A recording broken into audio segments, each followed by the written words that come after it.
Se destapó el populismo en Colombia. El viernes 15 de marzo, desde el monumento que llaman de la Resistencia en Cali, un lugar que conmemora lo que llaman estallido social del 2021, haciendo apología a la violencia, al vandalismo, al terrorismo, a la instrumentalización de jóvenes cuya manifestación fue infiltrada y financiada por estructuras criminales con fines políticos. El presidente Petro pronunció un discurso para tensionar aún más la institucionalidad en Colombia.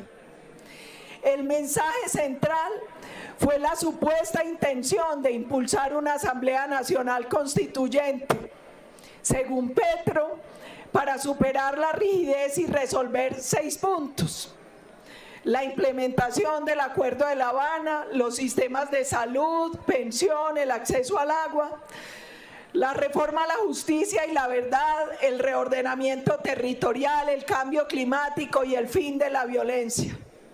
Ese mecanismo para reformar la Constitución está arreglado en la propia Carta, en los artículos 374 y 376. Pero al parecer Petro no está pensando en la vía constitucional, sino en otra vía, porque afirmó que este no es un problema de mayorías, sino de fuerza popular. Y dijo que si el pueblo decidía, el poder constituido tenía que aceptar y no lo podía desconocer. Sentenció además Petro que iba a fustigar y a promover la movilización social para presionar el cambio de la Constitución y con ella el rediseño institucional. Después, ministros, bancada y el propio presidente salieron a tratar de aclarar, pero oscurecieron mucho más el panorama. Ya decían que la asamblea no era asamblea y que no era reformar la Constitución lo que pretendían. Se mantienen en el cuento de incorporar los acuerdos de La Habana a la Carta Magna, a pesar de que la Corte Constitucional ya se manifestó y en la sentencia 630 de 2017 determinó que ese acuerdo no podía ser parte del bloque de constitucionalidad. Petro y muchos de los beneficiarios de ese acuerdo aquí hablan una y otra vez de los incumplimientos del gobierno, pero callan ante la burla de los victimarios a las víctimas, pero callan y no reconocen que mintieron, porque hasta el cansancio nos repetían que no iban a tener curules a dedo, que no iban a sentar criminales atroces y de lesa humanidad en el Congreso, que no iba a haber amnistía ni indulto para los responsables de estos graves delitos. Y sí, aquí los vimos sentados, sin pagar un solo día de cárcel, sin reparar a las víctimas y sin decir la verdad. La preocupación nuestra, más allá de si es verdad o es una cortina de humo lo de la Asamblea Constituyente, es que el gobierno Petro parece que no acepta un no por respuesta. Y así se demuestra con las presiones y amenazas que vienen padeciendo quienes firmaron la ponencia de archivo a la reforma a la salud. Así se demuestra con la asfixia financiera que están sufriendo las EPS, porque pareciera que las reformas van a las buenas o a las malas. Así se evidencia también en el permanente enfrentamiento de Petro con las cortes, con las instituciones, con los medios de comunicación. Así se demuestra cuando desconoce los marcos jurídicos a la hora de expedir decretos y leyes. Decía Petro que él ganó, pero la Constitución no perdió. Eso es verdad. La Constitución no perdió y el Estado de Derecho sigue vigente en Colombia a pesar de Petro. Y no puede ser que ahora busque destruir la institucionalidad y estigmatizar a todo aquel que no esté de acuerdo con su constituyente, señalándonos de paramilitares o corruptos. Él dice hablar en nombre de la voluntad popular. ¡Qué gran gran mentira. Dice hablar en nombre del pueblo y no permiten un debate técnico.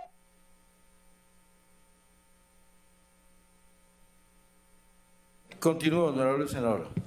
Sino que adelantan un debate meramente ideológico. Aquí muchos dicen que los colombianos no quieren el sistema de salud. Mienten. 67% de los colombianos consideran que debería permanecer igual el sistema o hacerse ajustes, pero no están de acuerdo con la reforma. Más del 70% creen que este es un buen sistema. Y dejen el discurso de todo o nada, porque aquí nadie afirma que todo está bien. Nosotros no somos Heidi, la niña de la pradera. Nosotros hemos repetido hasta el cansancio que al sistema hay que hacerle algunos ajustes, por ejemplo, para el acceso pertinente en zonas remotas, para la remuneración del personal de salud, para el necesario aumento del presupuesto en prevención. Sabemos que hay que revisar técnicamente la UPC, pero no creemos que el camino sea destruyendo el sistema con la nefasta reforma que está presionando el actual gobierno. Y tampoco nos sigan chantajeando con el cuento de que quienes deshacemos el quórum, por ejemplo, en esta reforma pensional, somos unos vagos que no trabajamos. No se molesten porque otros hagan lo que ustedes hacían cuando eran oposición. Deberían respetar la ley 1909 de 2018, que establece la oposición como un derecho fundamental autónomo cuyo ejercicio goza de especial protección del Estado y de las autoridades. Deshacer el quórum, lejos de ser una práctica o una estrategia indebida, es una expresión legítima de ese derecho fundamental a la oposición, y así lo dejó claro el Consejo de Estado desde junio de 2018, cuando resolvió una demanda donde pretendían que el expresidente Álvaro Uribe perdiera la investidura. Dejó claro el Consejo de Estado que el retiro del recinto como una decisión de bancada es una forma legítima de ejercer la libertad política de un partido o movimiento minoritario de oposición, que es parte del derecho a oponerse y que es propio de la práctica parlamentaria. En estas discusiones hay un hecho evidente. El gobierno de Gustavo Petro no pretende resolver los problemas que hay en Colombia.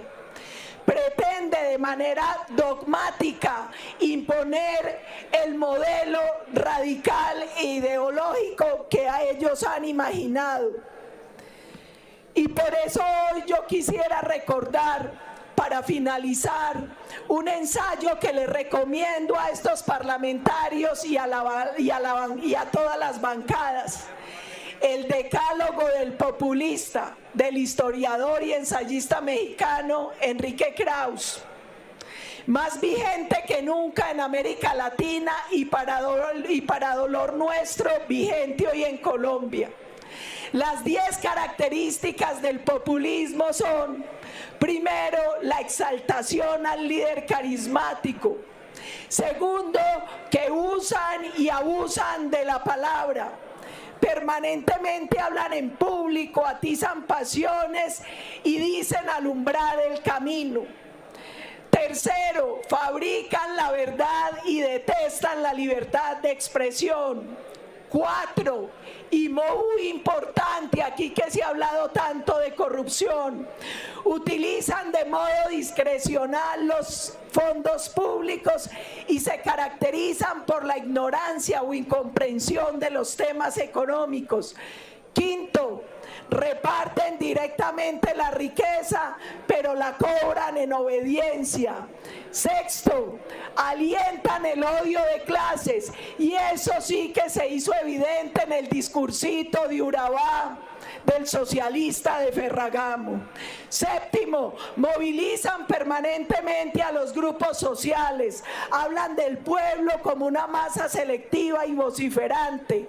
Octavo, fustigan por sistema al enemigo exterior. Noveno, desprecian el orden legal. Y décimo, minan, dominan y por último domestican o cancelan las instituciones de la democracia liberal. Presidente Nami, en buena hora preside usted este Congreso. En buena hora entiende que nosotros juramos defender la Constitución y la ley.